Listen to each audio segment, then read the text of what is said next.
at that time, like there was no social media. So you were getting, there was really no way to escape it. You'd get beat up, you'd get on the bus, you'd travel 4 hours that night to the next city, and you'd kind of just be sitting there in your seat, like half concussed, you know, wondering like, oh my God, I got to do this again tomorrow night. Take us through your journey, your hockey journey. You played 12 years, you battled back and forth from, you know, the AAAs to the bigs. Yeah. I'm sorry if I fuck up the terminology. Coast, AHL, NHL. And so take us through your journey. Yeah. So I was a pretty decent junior player. I was a defenseman. I actually was able to represent my country playing under 17 for Team Ontario, and then under 18 was Team Canada.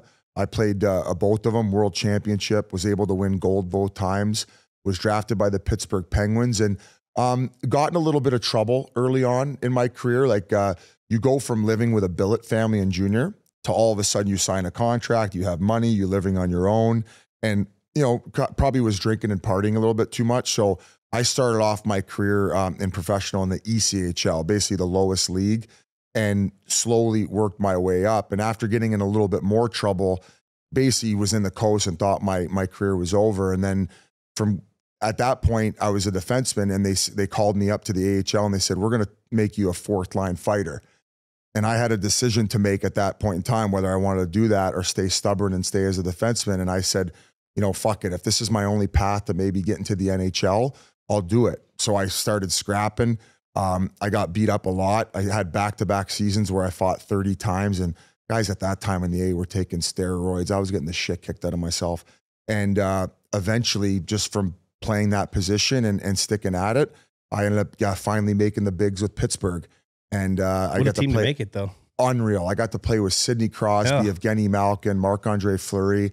You know, just those memories alone were unbelievable, even though I was only there for about 26 games, played 15. And then the following season, I was old enough where I got sent down, but I could get picked up by waivers. So I got to go over to Phoenix, who put in a claim for me and played 5 years there, lived out my dream, ended up starting Twitter when I was there.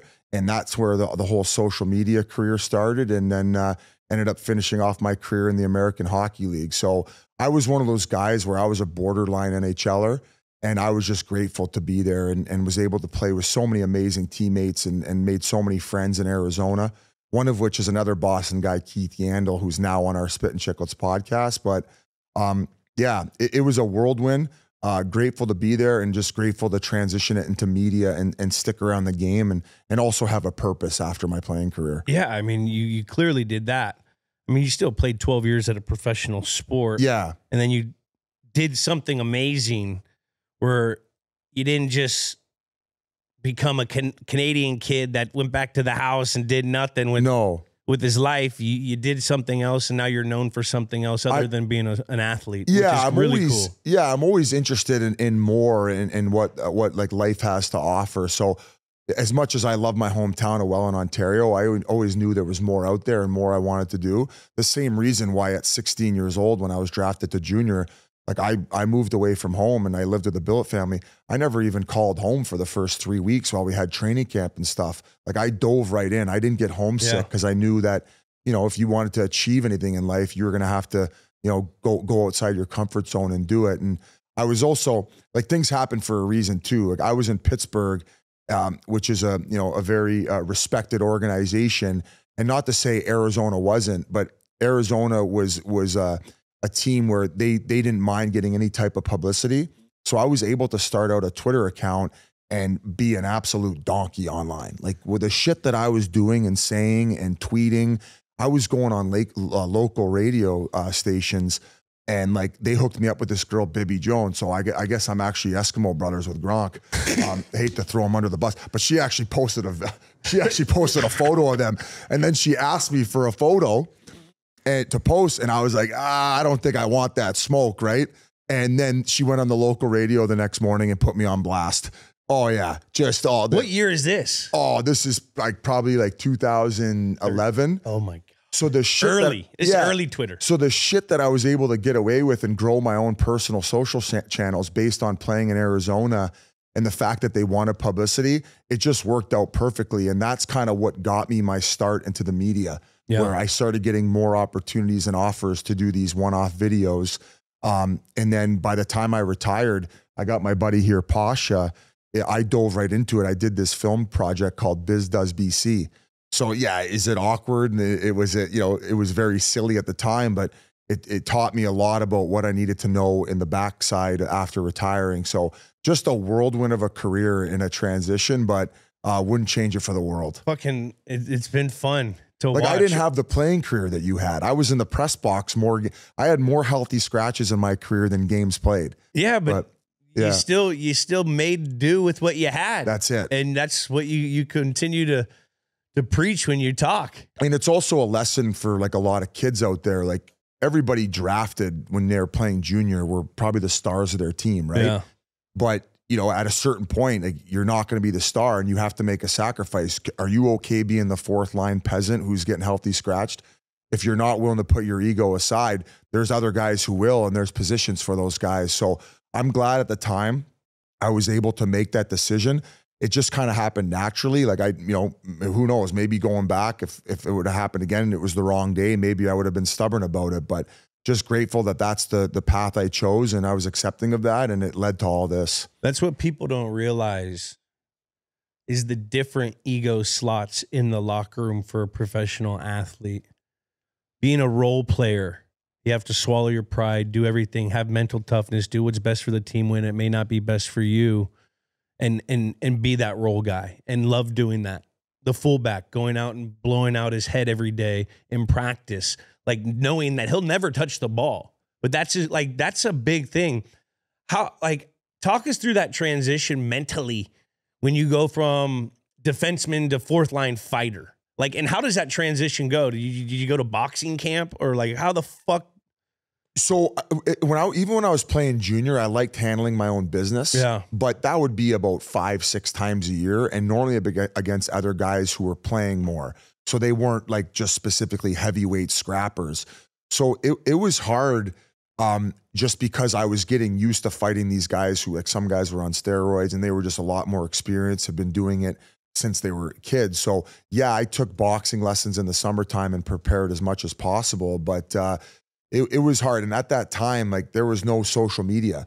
So there was really no way to escape it. You'd get beat up, you'd get on the bus, you'd travel 4 hours that night to the next city, and you'd kind of just be sitting there in your seat, like half concussed, wondering like, oh my God, I got to do this again tomorrow night. And so it was definitely a transition and a hard process to start to understand, but it just taught me a lot about like adversity and how to deal with that type of stuff, and really prepared me for what was to come for after my career. So great life lessons to learn, like getting the shit kicked out of yourself. Yeah. You got to walk us beat for beat on how a fight goes down in hockey as casual, like, is it a fucking look? Is it, are you guys talking to each other on the ice? Is it like, just drop them and fucking go? So what is this? Walk us through this. So the reason I loved to do it the most was to protect my teammates, especially when they were being taken advantage of. And that was the one thing that made it a lot easier when I was going through all that and, fighting 30 times a year for the first time, is how appreciative your teammates are. And so, let's say one of our skill players gets ran by one of these types of players. It's what? Ran. Like, let's say he goes back for a puck and that guy takes a run on him, like lays out a big hit on him. Like, there's nothing more than I want to get on the ice and go challenge that guy to get retribution for that hit he just threw, or if he's like slashing him and trying to take advantage of him. So that to me is where I would go on the ice, tap him on the shin pads and say, hey, let's go, motherfucker. Or maybe, we were down 3-1 at home and, the energy in the building is flat and our guys aren't really going. I'm trying to provide a spark to our team. Like, let's get this fucking crowd into it and let's get going. That would be another time where I would line up at a face-off and ask a guy to go. So most of the time it was just tapping a guy in the shin pads and saying, hey, let's throw down. And what do they ever say no? Yeah. Like, typically if your team's ahead, you don't want to lose momentum. So you don't want to get the power play. You don't want to get penalty. Yeah, because especially if I'm chasing around the ice and I'm tapping them on the shin pads, then I would have gotten an instigator penalty. So you have to be a little bit more subtle about it, where like you like off a face-off is when you just verbally say, hey, you want one? And half the time a guy whose team has a lead will be like, no. Coach said no. Coach said no. And my coach would say the same thing to me. He'd go, Biz, we got all the momentum, leave it alone. And it sucked because sometimes the guy would be tapping you on the shin pad and kind of calling you out in front of your crowd. And some people, they don't give a fuck about the momentum. They paid for their ticket and they want to see people get their face punched in. So that sucked. But oftentimes then that guy, if he really wanted one, then he would take a run at one of my teammates. And then it was like, okay, now it's no more questions asked. We're fucking going. Yeah. Now, what's the difference between a fighter and an agitator? Because we just had Sean Avery on. Yes. And I just want to clarify. Talk about another guy who had a great transition out of playing. He's fucking doing another Nolan movie. He is an unreal actor. He's killing it. He's very disciplined too. He's part of my neighborhood watch for my daughter's house. He lives in the same neighborhood. And so you remember that TMZ video that came out of him yelling at the kid? Yes. That was right by my house. No shit. Yeah. He's gotten in a few Donniebrooks off the ice. He's gone a full. Yeah. I love having him up there. It makes my kid feel safe. And he's doing all the jiu-jitsu stuff too. Now so he's doing fuck people jiu-jitsu. up. Yeah. He's like, he's too pretty to be an agitator though. He was probably one of the best ever to agitate. I mean, I know you had him on recently. He talked about the Brodeur stuff. Sean would say some insane shit to people on the ice. Like places that I would not go. Just some of the shit he said, your jaw would drop and you'd be like, oh my God. I wouldn't want to be in a relationship if I was playing against Sean Avery. Like I might even divorce my wife before I played against him just to avoid the type of insults that he would throw. But he was very good at like picking his spots and then knowing when to rile the other team up and then not fighting. So he was a master of his craft. I don't think he left the league with a ton of friends, but I don't also think he gives a shit. He runs a tight ship. He's got a tight group, and that's all he cares about. Yeah. So the fighter and the agitator is different.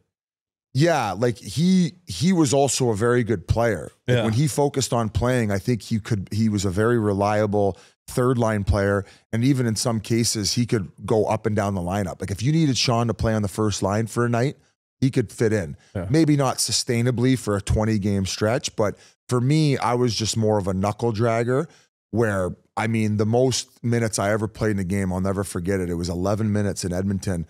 I had 2 assists that game, and I felt like I needed to be in a body cast the next day because even playing 11 minutes and keeping up to these world-class athletes, like that was just not my jam. So I was comfortable with my 5 to 6 minutes. Knuckle dragging, fourth line, dump it in, dump it out. Hey, boys, change it up. Let's go. Are you watching film of fighting guys? Like guys that you potentially fight? Like, I know this guy's, he's going to pull my jersey, probably give me a right hook or something. So fortunately enough for me, at the time where I started doing it, like YouTube was a thing. And then slowly social media started coming in. So I could study that way where the olden days, they had to find like the VHS tapes and cut-ups. And also, I started fighting in a time where like the American League actually probably had more of the tough guys than the NHL because they were slowly weeding out that style in the NHL, where now it's a lot more organic and there's not as many heavyweights. Like guys like Tom Wilson are still very efficient because they can play and they're heavyweights. Fortunately for me, when I was in the NHL, I wasn't having to scrap the old fighters of the past where they would grab on and they would just go punch in the face match where there was no defense. None. It was. I watch it every time. Like these guys take fucking 2 or 3 off the face and just keep going. And I was more of a defensive fighter where you look back and I'm just so grateful. If I was playing in the 70s, like my nose would be on the other side of my head. Yeah. And I probably would be like eating through a tube at this point. So just a different era. And I guess going back to your question, the difference between an agitator is somebody who doesn't necessarily have to fight all the time, but can get under people's skin, play the game, and also handle his business. Shit.